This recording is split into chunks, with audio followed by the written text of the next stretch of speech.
Dear students, देखिए इस video में हम लेकर आए हैं इरेशनल नंबर। इरेशनल नंबर क्या होता है? देखिए आपने 9th क्लास में पढ़ा होगा कि irrational number and many of their properties, irrational number और उनकी प्रॉपर्टीज़ पढ़ी होगी। तो देखिए इरेशनल नंबर्स क्या होता है कि यहाँ पर अब जो हम 10th क्लास में पढ़ने जा रहे हैं कि हमने मान लिया ए नंबर एज कोई नंबर है is a irrational if it can not be written in the form of P upon Q. कोई भी नंबर इरेशनल है अगर हम उसको पी अपॉन क्यू की फॉर्म में नहीं लिख सकते हैं। Where P and Q are integers and Q is not equal to zero. जैसे for some example of irrational number with which you are already familiar are under root 2, under root 3, under root 15, 5, etc. तो we have proved that under root 2 is irrational number। तो इसमें हमें ये prove करना है कि under root 2, under root 3 square root में जो नंबर है वो इरेशनल है या इरेशनल नंबर है, इस बात को हमें यहाँ पर प्रूव करना है। तो देखिए इसको हमें इरेशनल नंबर प्रूव करने के लिए इसमें पहला क्वेश्चन लेकर आए हैं हम एक्सरसाइज 1.3 में, prove that under root 2 is irrational number. तो देखिए यहाँ पर इरेशनल नंबर प्रूव करना है तो कैसे करेंगे समझ लीजिए। हमने मान लिया let under root 2 is rational. हमने मान लिया कि अंडर रूट 2 एक रेशनल नंबर है। Rational number P upon Q होते हैं जो पी अपॉन क्यू की फॉर्म में होते हैं। And let its simplest form be A upon B, जिसकी सिंपलेस्ट फॉर्म क्या है ए अपॉन बी है। तो now under root 2 is equal to A upon B, जहाँ पर where A and B are integers, A और बी दोनों integers है, having no common factor other than 1, जो कि 1 के अलावा कोई भी कॉमन फैक्टर नहीं रखते हैं। और जो बी है हमारा डेनोमिनेटर्स है वो 0 के इक्वल नहीं होना चाहिए। Therefore under root 2 is equal to A upon B implies that, अब हमने इसमें दोनों साइडों में स्क्वायर करा तो रूट 2 का स्क्वायर 2 आ गया, ए अपॉन बी का स्क्वायर ए स्क्वायर अपॉन बी स्क्वायर, और अब बी स्क्वायर को 2 में ले गए तो 2b square is equal to हो गया ए स्क्वायर। इसको हमने मान लिया इक्वेशन नंबर फर्स्ट।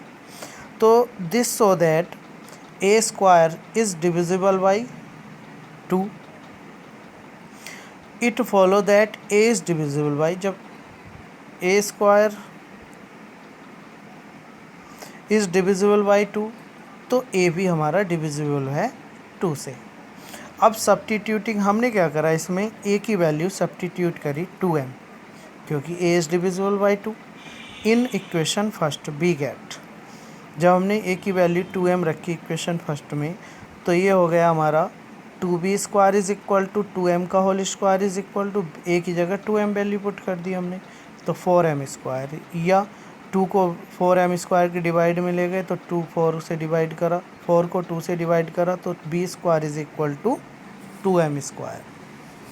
तो यहाँ पर और यहाँ पर क्या फाइंड होता है कि b स्क्वायर भी डिविजिबल है बाई 2 से, एंड हैंस जब b स्क्वायर 2 से डिविजिबल है तो b भी डिविजिबल बाई होगा 2 से। तो फ्रॉम इक्वेशन, यहाँ पर ये गलत है लिखा गया है, from equation first and third, second equation नहीं है फर्स्ट, सेकेंड थर्ड इक्वेशन हमारी यहाँ पर सेकेंड ही होगी। तो from equation first and second we can conclude that 2 is a common factor of both A and B. तो यहाँ पर हम क्या देखते हैं कि 2 एक कॉमन फैक्टर है जो कि ए के लिए भी है और बी के लिए भी है। What this contradict your suspension that A and B are को प्राइम, ए और बी दोनों क्या है को प्राइम, हैंस अंडर रूट 2 होगा इज़ ए इरेशनल नंबर। तो इसलिए अंडर रूट 2 हमारा एक इरेशनल नंबर है। अब क्वेश्चन नंबर 2 और 3 और ये दोनों सेम है, ट्राई दे दिया हमने। अब आता है क्वेश्चन नंबर 4। क्वेश्चन नंबर 4 में हमें सेम यही शो करना है, under root 3 under root 2 is irrational number. तो इसे suppose it possible that 3 under root 2 is irrational number.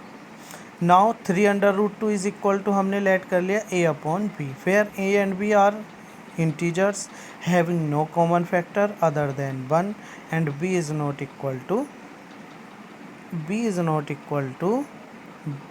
0।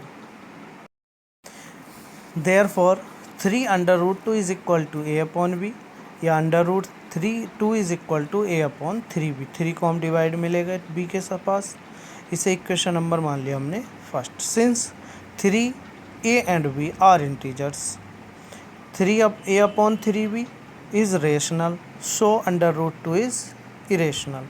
But this contradicts that the fact that under root 2 is irrational number. So we conclude that 3 under root 2 is irrational number. अब आता है question number 5, so that 5 minus root 3 is irrational number. हमें इसको हमने suppose कर लिया 5 minus root 3 is rational number. तो such that 5 minus root 3 is equal to A upon B, where A and B are are को prime and B is not equal to 0। तो हम क्या करेंगे, इसमें ए अपॉन बी को 5 मिलेगा, तो 5 minus A upon B is equal to root 3, B LCM लिया तो 5b minus A upon B is equal to root 3। ये हो गई हमारी इक्वेशन नंबर 1।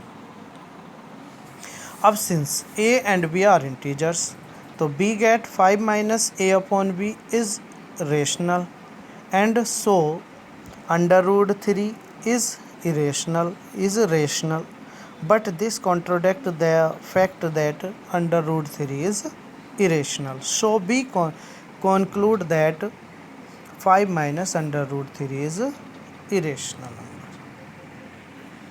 अब आता है question number 6, prove that 3 + 2 root 5 is irrational. इसको भी सेम ऐसे ही प्रूव करना है, सेम हमें थ्योरी वही लिखनी है जो इस क्वेश्चन नंबर 5 में थी।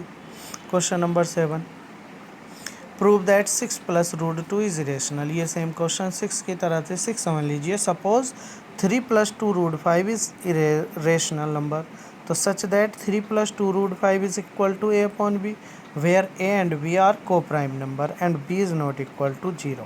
तो यहाँ पर 2 root 3 is equal to A upon B minus 3 को हम ए अपॉन बी माइनस मिलेगा।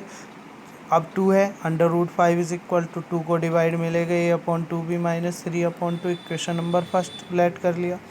Since A and B are integers, तो b get a upon 2b minus 3 upon 2 is rational number, so under root 5 is rational number, but this contradicts the fact that under root 5 is irrational number, so we conclude that 3 + 2 root 5 is irrational number. Same condition उसी हर question में same condition apply हो रही है।